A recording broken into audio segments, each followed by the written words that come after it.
दोस्तों, सालू स्टोरी में आपका स्वागत है। आज मैं आपको एक ऐसी कहानी सुना आपके जीवन की आत्मविश्वास और उत्साह को बढ़ाएगी। तो कहानी को अंत तक जरूर सुने। एक राजा था, उसके अस्तबल में बहुत सारे घोड़े थे, लेकिन उन सभी में से एक चेतक नाम का ऐसा भी घोड़ा था जो सभी घोड़ों से ज्यादा शक्तिशाली और युद्ध कौशल में निपुण था।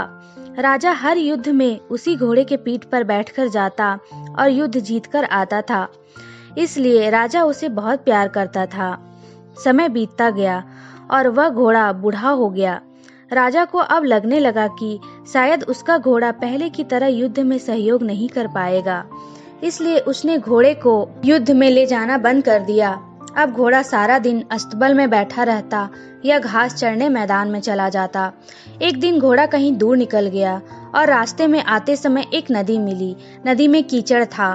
घोड़े को लगा कि वह आसानी से नदी पार कर लेगा, लेकिन घोड़ा जैसे ही नदी पार करने का प्रयास किया तो वह कीचड़ में फंस गया।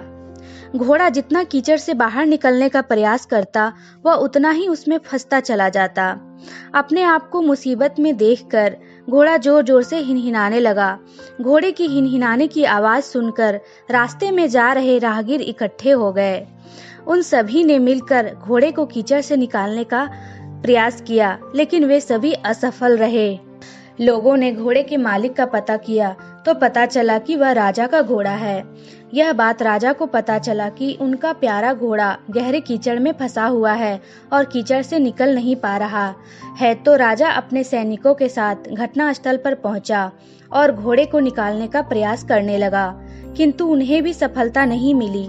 अब राजा भी बहुत परेशान हो गया। उसने अपने मंत्रियों को बुलाकर सलाह ली।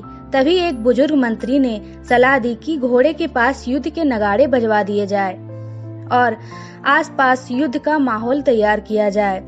राजा को बूढ़े मंत्री की सलाह अच्छी लगी और उसने वैसा ही किया। जैसे ही नगाड़े बजे, तलवारों और ढालों की आवाज गूंजी, वैसे ही बूढ़े घोड़ों में मानो फिर से पान गई है और मानो उसकी नसों में खून का संचार कई गुना बढ़ गया हो। वह धीरे धीरे उठ खड़ा हुआ और जोर से हिनहिनाते हुए चमत्कारी रूप से एक झटके में कीचड़ से बाहर आ गया। राजा ने बूढ़े मंत्री से पूछा, ये चमत्कार कैसे हुआ? मंत्री ने उत्तर दिया, ये घोड़ा बूढ़ा जरूर हो गया है, लेकिन जब इससे काम नहीं लिया गया, अंदर का उत्साह और आत्मविश्वास खत्म हो गया था और फिर से वही माहौल मिला तो उसमें उत्साह का संचार हुआ और उसकी ताकत लौट आई।